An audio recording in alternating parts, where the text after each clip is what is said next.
তুমি যে দুশ্চিন্তা করতে করতে শুকিয়ে গেছো, খাবারের রুচি হারিয়ে ফেলেছ, নির্গুম রাত কাটাতে কাটাতে একেবারে ক্লান্ত হয়ে গেছো। এই যে নির্গুম রাত কাটানো, ক্লান্ত হয়ে যাওয়া, দুশ্চিন্তা করা, এগুলো আদৌ তোমার কোনো উপকারে আসছে?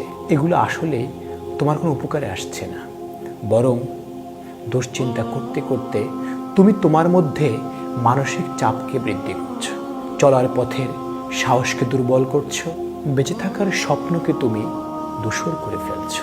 ধরো তুমি সর্বশেষ পরীক্ষায় ভালো ফলাফল করতে পারোনি, ব্যবসা করতে গিয়ে অনেক টাকা লস করেছো, যা তুমি চেয়েছো তা তুমি পাওনি। না পাওয়া, ব্যবসায় লস করা, পরীক্ষায় ভালো ফলাফল না করা, এগুলো এখন তুমি মাথায় নিচ্ছ, টেনশন করছো, নিজেকে শেষ করে দিচ্ছ।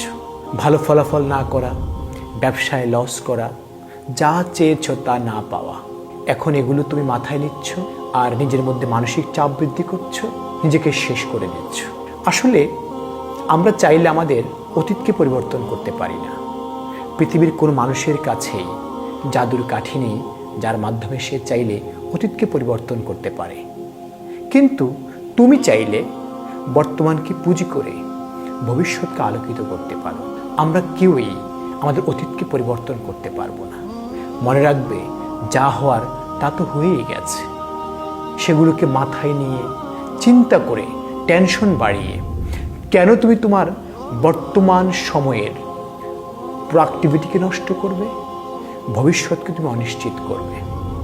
আমি বলি কি জানো, আমার, তোমার, আমাদের প্রত্যেকের ভবিষ্যৎকে সুন্দর করার জন্য বর্তমানকে গুছিয়ে সঠিকভাবে কাজে লাগানো দরকার।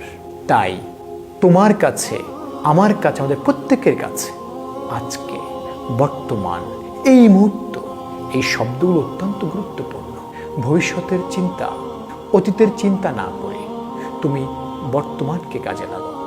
যার বর্তমান যত গোছালো, তার ভবিষ্যৎ তত সুন্দর। আমি তোমাকে বলি কি জানো, তুমি আজকের জন্য বেঁচে থাকো।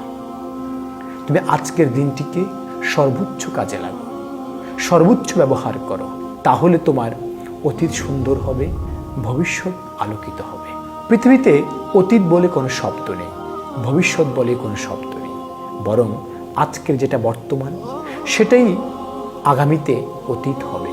আজকে তোমার কাছে যেটা ভবিষ্যৎ, সেটাই কিছুদিন পর তোমার কাছে বর্তমান হয়ে ধরা দিবে।